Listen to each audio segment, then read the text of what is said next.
Welcome back. आप सभी का स्वागत है आपके अपने ऑनलाइन प्लेटफॉर्म बेस्ट क्लासेस पे। देखिए, आपको दृष्टि जो आंख वाली है, इसका करंट अफेयर आपको कराया जाता है इस बुक का। इसका तीसरा पार्ट आज हम आपके लिए लेकर के आ रहे हैं। चौथा पार्ट भी आपको मिल रहा होगा। चौथे पार्ट में हमने जो सम्मेलन वगैरह थे उनको बिल्कुल अलग करके आपको पढ़ा दिया ताकि कन्फ्यूज़न ना हो। ये तीसरा पार्ट है। देखिए, हम यहाँ तक आ गए थे। हमने आपके राज्य खाद्य सुरक्षा सूचकांक पे हमने आपको छोड़ा था, ठीक है। तो वहाँ से हम इसको कैरी ऑन कर रहे हैं। जो जो इम्पोर्टेंट चीज़ें हैं वही आपको बताई जा रही हैं। कुछ इसमें से जो बेहद इम्पोर्टेंट डाटा, देखिए ये आपका था। यहाँ से हमने आपको देखिए, ये आपका जो है राज्य खाद्य सुरक्षा सूचकांक आया है, चौथा संस्करण है, ठीक है। इसमें छोटे राज्यों की बात की जाए तो गोवा, मणिपुर और सिक्किम ने टॉप किया है। और अगर यूनियन टेरेटरी की बात अगर करी जाए तो जम्मू कश्मीर, एनसीआर, दिल्ली और चंडीगढ़। लेकिन अगर आप बात करेंगे तो तमिलनाडु, ये नाम याद रखिएगा। तमिलनाडु, गुजरात, महाराष्ट्र, हिमाचल प्रदेश, ये टॉप 4 आपके स्टेट रहे हैं। अब अगर यूपी के परिप्रेक्ष्य में बात की जाए तो देखिए, उत्तर प्रदेश जो है किस स्थान पर रहा है। देखिए, उत्तर प्रदेश को जो है 8वां स्थान मिला है। तो ये पूछा जा सकता है राज्य खाद्य सुरक्षा सूचकांक के बारे में। तमिलनाडु, गुजरात, महाराष्ट्र याद रखिएगा और इधर से आप यूपी का अपना 8वां स्थान। चलिए अगला देखते हैं। राष्ट्रीय वायु खेल नीति है, इसको लॉन्च किया गया है। नेशनल एयर स्पोर्ट्स पॉलिसी 2022 2030 तक जो है खाका तैयार करना है एयर स्पोर्ट्स इकोसिस्टम के थ्रू। इसमें ये आपके एरोबैटिक्स है, गुब्बारे हैं, एरो मॉडलिंग है, मॉडल रॉकेटरी है, पैराशूटिंग, पैराग्लाइडिंग, ये सब आपका इसमें किया जा रहा है, ठीक है। अब इसमें एक नाम याद रखिएगा, शीतल महाजन। इनको अंटार्कटिका पर 10,000 फीट की ऊंचाई से फ्री फॉल जंपिंग करने वाली पहली महिला के रूप में जाना जाता है, ठीक है।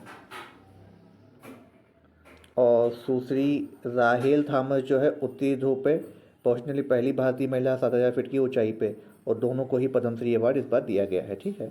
अगला ब्लू ड्यूक। देखिए, कुछ राज्य हैं जिनकी तितलियां आपको याद रखनी पड़ेंगी, जो लोग अपने नई नई प्रजाति मिलती है। तो सिक्किम की है आपकी ब्लू ड्यूक, ठीक है। 2 प्रजातियाँ इन्होंने करी हैं, ब्लू ड्यूक और कृष्णा पीकॉक। अब इसी के परिप्रेक्ष्य में हम आपको बता दें अन्य स्टेट्स में जो आपकी तितलियों के नाम रखे गए हैं क्या है। ब्लू मॉर्मन अगर पूछा जाए, महाराष्ट्र। तामिल योमेन तो आप समझ जाएंगे, तमिलनाडु है। कॉमन पीकॉक जो है आपका उत्तराखंड में है, याद रखिएगा। 2 प्रजाति इस टाइप पाई गई है। और ब्लू ड्यूक आपकी सिक्किम की है, ठीक है। सह्याद्री आप पकड़ लेंगे, मालाबार भी आप पकड़ लेंगे। केसरी हिंद अगर आपसे कहा जाए तो वो अरुणाचल प्रदेश की है, और गोवा की मालाबार ट्री निम्फ है। चलिए अगला देखते हैं। देखिए, ये क्वेश्चन बेहद इंपॉर्टेंट है, यहाँ से हो सकता है डायरेक्ट आपको मिले। दिल्ली का जो हवाई अड्डा है, इंदिरा गांधी इंटरनेशनल एयरपोर्ट, सबसे बिगेस्ट एयरपोर्ट इसी को माना जाता है भारत में, ठीक है। आपका जो सुभाष चंद्र बोस के बाद इसको माना जाता है। नेट जीरो कार्बन इमिशन के लिए 2030 तक जो है ये इसका लक्ष्य निर्धारित किया गया है। और ये पहला हवाई अड्डा बन गया है भारत का जो जल विद्युत एवं सौर ऊर्जा दोनों से ये संचालित है, ठीक है। यहाँ पे ग्रीन ट्रांसपोर्टेशन प्रोग्राम भी बनाया गया है। देखिए, ये आपको 1 जून को ये इसने उपलब्धि हासिल करी है। 2030 तक इसको लक्ष्य भी रखा गया है बनाना है हमें। और देखिए, कोचीन का इंटरनेशनल एयरपोर्ट आप सभी ने पढ़ा होगा, विश्व का प्रथम था, वर्ल्ड का प्रथम वो था कोचीन। और भारत का प्रथम अगर बात की जाए तो ये जो दोनों से चलेगा वो ये है। और केवल सौर की अगर बात करी जाए, सौर ऊर्जा संचालित, तो कोचीन का इंटरनेशनल एयरपोर्ट है। 18 अगस्त 2015 को इसको ये हो गया था, ठीक है। 45 एकड़ में फैला हुआ है ये। नामसाई घोषणा पत्र, देखिए हस्ताक्षर हुए हैं, यानी विवाद जो था, सीमा विवाद चल रहा था अरुणाचल प्रदेश असम सरकार के बीच, तो इसमें नामसाई जो है हस्ताक्षरित हुए है इस पर। देखिए, अब इसमें कई बार क्वेश्चन बन जाता है कौन कौन साइन करता है। लास्ट ईयर पीसीएस में जो क्वेश्चन आया था कि किसके किसके बीच वो एग्रीमेंट साइन किया गया था, तो यहाँ से भी देखिए क्वेश्चन बन सकता है। मुख्यमंत्री हेमंत बिस्वा शर्मा है, कहाँ के, आसाम के। अरुणाचल प्रदेश के आपके मुख्यमंत्री पेमा खांडू हैं, इनके बीच ये साइन किया गया है, ठीक है। और देखिए 123 से घटाकर 36 तक सीमित किया गया है। और इसके टाइम और कौन उपस्थित रहा ये भी आप देख लीजिएगा। इतना ही था, इन दोनों मुख्यमंत्रियों के बीच ही साइन किया गया। देखिए, अब आते हैं कुछ अंतर्राष्ट्रीय संबंध में। तो आपसे जापान के पीएम पूछे जा सकते हैं, कौन है, फूमियो किशिदा नाम याद रखिएगा। 14वां जो है भारतीय वार्षिक सम्मेलन हुआ था यहाँ पे, इसलिए आए थे। G20 का अध्यक्ष है इस बार, और G7 का अध्यक्ष जापान है, तो दोनों लोग इसलिए भी आए। 70वीं वर्षगांठ मनाई गई है। जापान भारत का काफ़ी अच्छा नेबर कंट्री है। देखिए न्यू दिल्ली में आयोजित होगा। G20 की आपसे डेट पूछी जा सकती है। और G7 देखिए मई में ही आयोजित हो रहा है हिरोशिमा जापान में, ठीक है। इंडिया जापान टूरिज्म ईयर के रूप में ये घोषणा इस बार करी गई मनाने की। भारत ऑस्ट्रेलिया देखिए एंथोनी अल्बनीज़ आए थे। इनका नाम याद रखिएगा, एंथोनी अल्बनीज़ हैं ऑस्ट्रेलिया के प्रधानमंत्री। ये जब आए थे तो अहमदाबाद गुजरात पहुँचे, वहाँ पे उन्होंने नरेंद्र मोदी क्रिकेट स्टेडियम में पहले दिन का मैच भी देखा था, जो लास्ट टेस्ट मैच था आपका बॉर्डर गावस्कर ट्रॉफी का, ठीक है। इन्होंने जो प्रथम ऑस्ट्रेलिया वार्षिक शिखर सम्मेलन की उन्होंने अध्यक्षता भी इस बार करी, ठीक है। और क्या देखिए किया है, ऑडियो विजुअल साइन हुआ, नवाचार के रूप में हुआ है साइन। टास्क फोर्स पे इस बार साइन हुआ है, ग्रीन हाइड्रोजन टास्क फोर्स के भी इस पर साइन किया गया है, ठीक है। अब देखिए ये एक बेहद इंपॉर्टेंट है। अब ऑस्ट्रेलिया में जाके इंडिया के स्टूडेंट पढ़ सकते हैं, इंडिया ऑस्ट्रेलियन स्टूडेंट यहाँ के पढ़ सकते हैं। तो डीकिन विश्वविद्यालय जो है भारत में अपनी शाखा खोलने वाला पहला विदेशी विश्वविद्यालय बन गया है, ठीक है। गिफ्ट सिटी गुजरात में ही बनाया गया है, ठीक है। चलिए अगला देखते हैं, भारत भूटान। तो देखिए भूटान के आपके जो नरेश थे जिग्मे खेसर नाग्याल, ये आए थे 13वीं पंचवर्षीय योजना पे। तो उन्होंने मांगदेछू जल विद्युत परियोजना है, इसका 720 मेगावाट इसको भूटान को हाल ही में सौंपा गया है, ठीक है। अब देखिए कौन कौन सी योजनाएं चल रही हैं, यहाँ से क्वेश्चन बन सकता है। तो पुनात सांगाच्छू 1200 मेगावाट की है, पुनात सांगाच्छू सेकेंड 1020। फिर आपकी खोलूगंछू 600, चौथा आपका चूखा, और ये आपकी जो है 5वीं, ठीक है। पहला रेल लिंक भी बन रहा है गेलेफू में, आसाम के कोंकराझारा और गेलेफू भूटान, ठीक है। इंडिया इटली की देखिए यहाँ पे राजकीय यात्रा आए थे इटली के प्रधानमंत्री जार्जिया मेलोनी, ठीक है। जार्जिया मेलोनी आए थे यहाँ के इटली के, ये पूछा जा सकता है। जर्मनी के देखिए ओल्फ सोलाज जो है अब आपके बने हैं चांसलर, ठीक है। तो उन्होंने आपका दौरा किया, ये पहली उनकी भारत यात्रा थी। हैम्बर्ग शहर के मेयर के रूप में वे रह चुके हैं। इंडिया इजिप्ट के देखिए आए थे अब्दुल फतेह अल सीसी, ठीक है। ये आपके इस बार चीफ गेस्ट भी थे, किसके 26 जो गणतंत्र हुआ था 26 जनवरी को, उसके चीफ गेस्ट यही थे अब्दुल फतेह अल सीसी। 74वें गणतंत्र दिवस के मुख्य अतिथि सीसी ही थे, ठीक है। पहली बार हुआ है कि इजिप्ट के राष्ट्रपति को बुलाया गया था, तो ये भी एक इम्पोर्टेंट है। 75 ईयर पूरे हो रहे हैं, ये भी याद रखिएगा। G20 के गेस्ट कंट्रीज में भी ये है। बांग्लादेश के देखिए शेख हसीना जी भारत आई थी, ठीक है। तो इन्होंने कहाँ पे गई थी, देखिए अजमेर शरीफ दरगाह पे ये गई थी। और जो समझौता ज्ञापन साइन हुआ है कुसियारा नदी पे पानी की निकासी पे समझौता, ये साइन हुआ है, ठीक है, कुसियारा नदी पे। इसके अलावा रूपासा रेल पुल का भी उद्घाटन किया गया है, और भारत बांग्लादेश मैत्री पाइपलाइन का भी उद्घाटन किया गया है। अगला अब देखिए कुछ अंतर्राष्ट्रीय प्रकरण हुए हैं। टाइम्स के 100 सर्वाधिक, टाइम्स पत्रिका जो है वो निकालती है, तो इसमें आपके जो टाइम्स इस बार रहे हैं, तो अभिनेत्रियों में आपकी सलमा hayek और अमेरिकी अभिनेत्री ड्रू बैरीमोर ये शामिल रही हैं, ठीक है।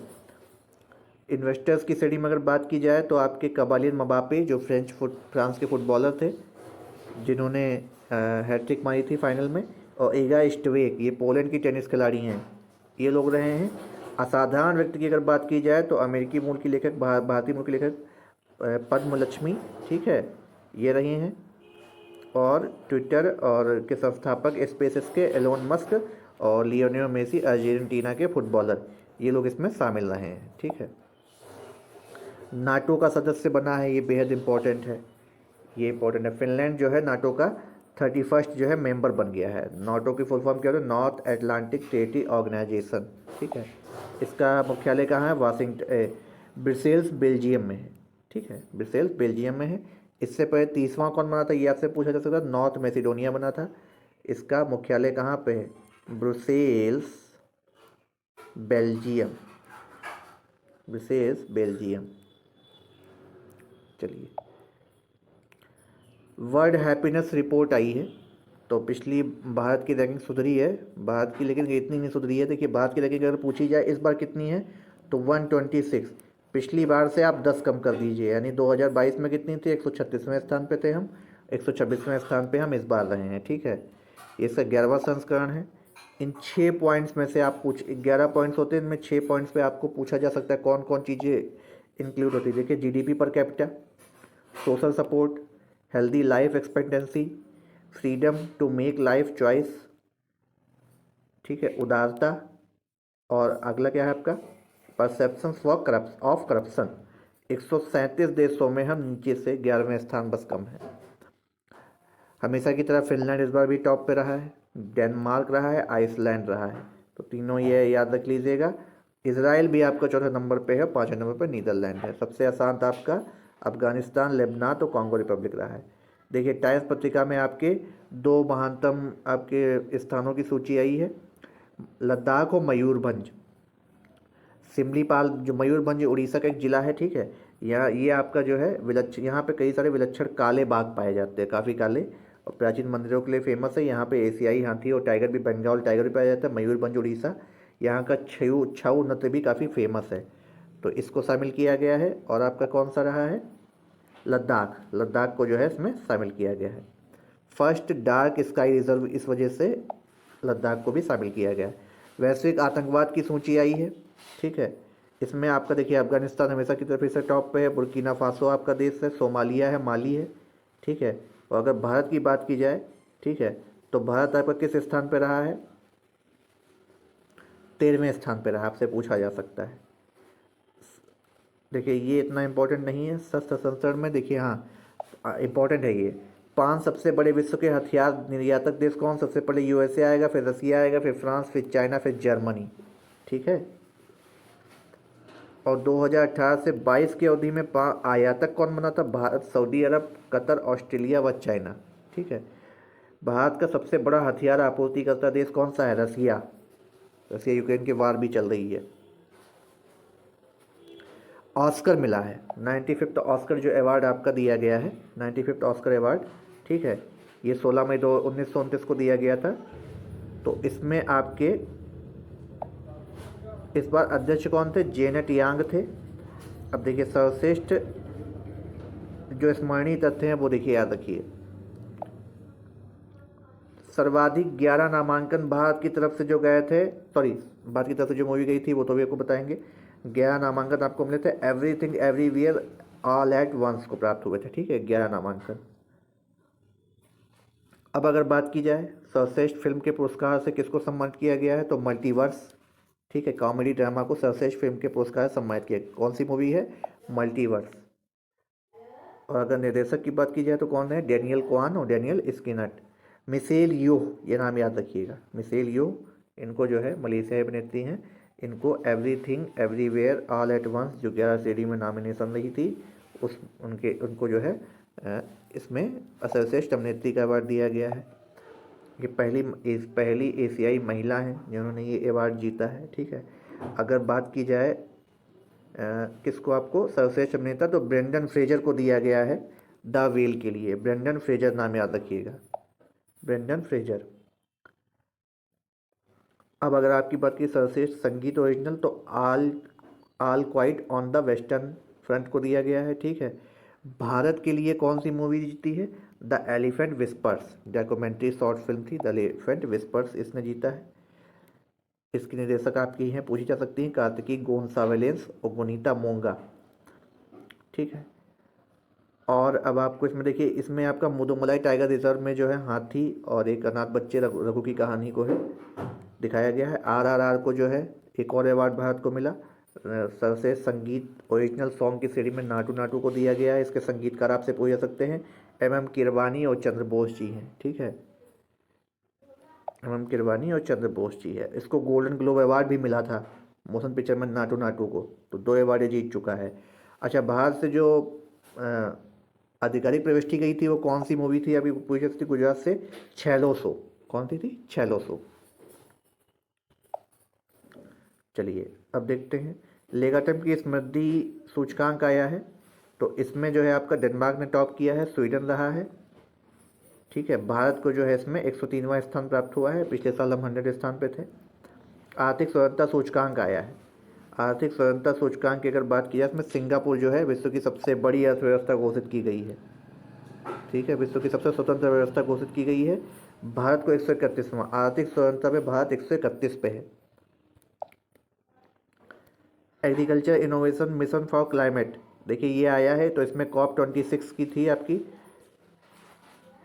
भारत इसमें शामिल हो गया है। अंतर्राष्ट्रीय बौद्धिक, देखिए बौद्धिक बुद्धि की बात की जाए तो इसमें आपका USA नंबर टॉप पे रहा है, फिर UK, फिर फ्रांस। और भारत की अगर बात की जाए तो भारत जो है आपका किस स्थान पे गया है, भारत का 42वां स्थान रहा है, 42nd। अंतर्राष्ट्रीय बौद्धिक संपदा, याद रखिएगा, इंटरनेशनल इंटेलेक्चुअल प्रॉपर्टी इंडेक्स में। भ्रष्टाचार की अगर बात की जाए, भ्रष्टाचार बोर्ड सूचकांक, तो किसने जारी किया है, ये आपका करप्शन परसेप्शन इंडेक्स आया था, ट्रांसपेरेंसी इंटरनेशनल इसको जारी करता है। तो इसमें जो है आपका डेनमार्क, फिनलैंड, न्यूजीलैंड, इससे पहले न्यूजीलैंड और फिनलैंड सेकंड नंबर पर रहे हैं, जबकि इससे पहले न्यूजीलैंड टॉप पे था। तो डेनमार्क, न्यूजीलैंड, फिनलैंड, और भारत 55वें पे रहा है। कितने पे रहा है, 55वें पे। ठीक है, एक मिनट में आपको साफ दिख नहीं रहा होगा, तो अभी हम इसको देख करके आपको बता दे रहे हैं 55th पे रहा है या 85th पे रहा है, ये हम आपको बता दे रहे हैं। पर इसके साथ ही साथ आपको बता दें, भारत वासेनार का भी इस बार अध्यक्ष रहा है। यहाँ से आपको जो ये इंडेक्स है, इन सबसे आपको कम से कम 2 से 3 क्वेश्चन आपको हर बार मिलते हैं। पर्यावरण सूचकांक से कई कई बार क्वेश्चन आता है।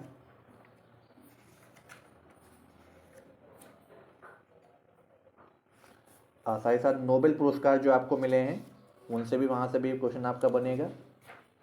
तो इसमें हम आपको बता रहे हैं कि यहाँ पे भारत का कौन सा स्थान रहा है। Time person of the year भी आपसे पूछा जाता है, time person of the year भी आपसे पूछा जाता है। देखिए भारत का 55वां नहीं 85वां स्थान है, 50वें नंबर पर रहे हैं हम लोग भ्रष्टाचार सूचकांक में। वासेनार का अध्यक्ष इस बार भारत बना है।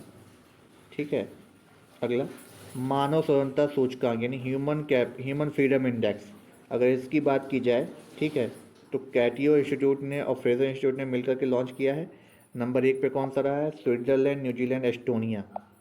और भारत इसमें कितने स्थान पर रहा है, 112वें स्थान पर रहा है, याद रखिएगा, ह्यूमन फ्रीडम इंडेक्स में। ईरान को देखिए कमीशन ऑन स्टेट्स वोमेन से बाहर कर दिया गया है। वर्ल्ड टैलेंट रैंकिंग की अगर बात की जाए, विश्व प्रतिभा रैंकिंग में, तो इसमें आपका स्विट्जरलैंड, स्वीडन, आइसलैंड और भारत इसमें 52वें स्थान पर रहा है। तो इसमें हम 52वें पे हैं। इंटेलेक्चुअल बौद्धिक संपदा की बात की जाए तो हम 42वें पे हैं। वर्ल्ड हैप्पीनेस रिपोर्ट की बात की जाए तो भारत 126वें स्थान पे है, पिछले साल 136वें स्थान पे था। भ्रष्टाचार की बात की जाए तो भारत 85वें 85वें स्थान पे है। Time person of the year देखिए, इस बार किसको घोषित किया गया है, 2022 का यूक्रेन के जो राष्ट्रपति हैं व्लादिमीर जेलेंस्की और को इनको time person of the year घोषित किया गया है। ठीक है,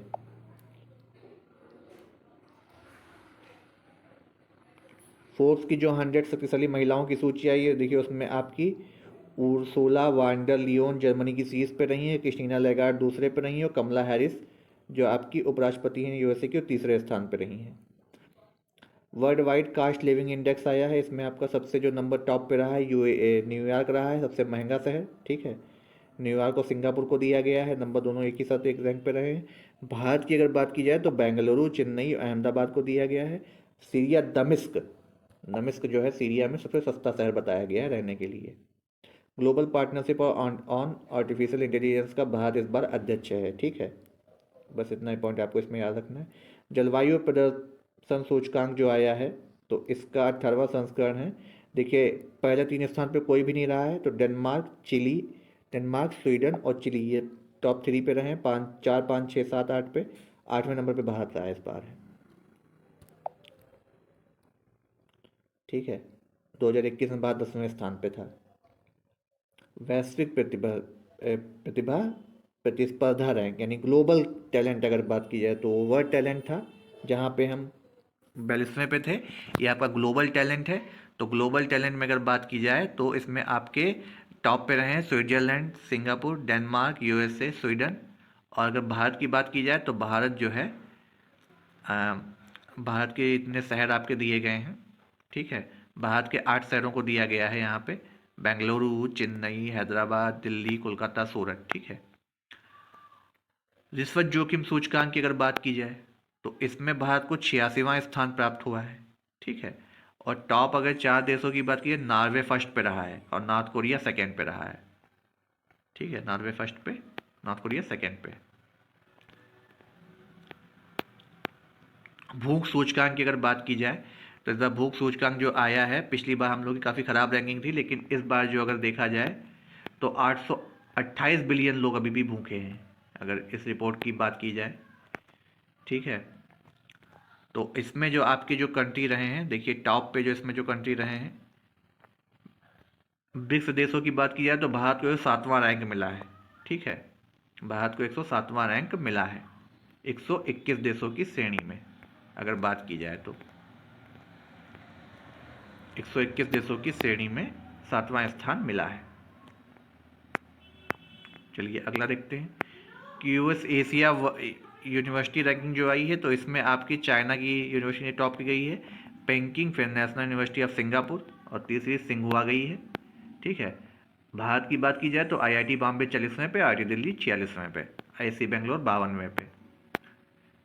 टाइम्स की अगर बात की जाए तो टाइम्स ने जो रैंकिंग दी है उसमें आपका देखिए ऑक्सफोर्ड नंबर 1 पे आया है, ठीक है। और चीन का सिंघुआ आया है 16वीं रैंक पे, ऑक्सफोर्ड 7वीं और प्रथम पे आया है।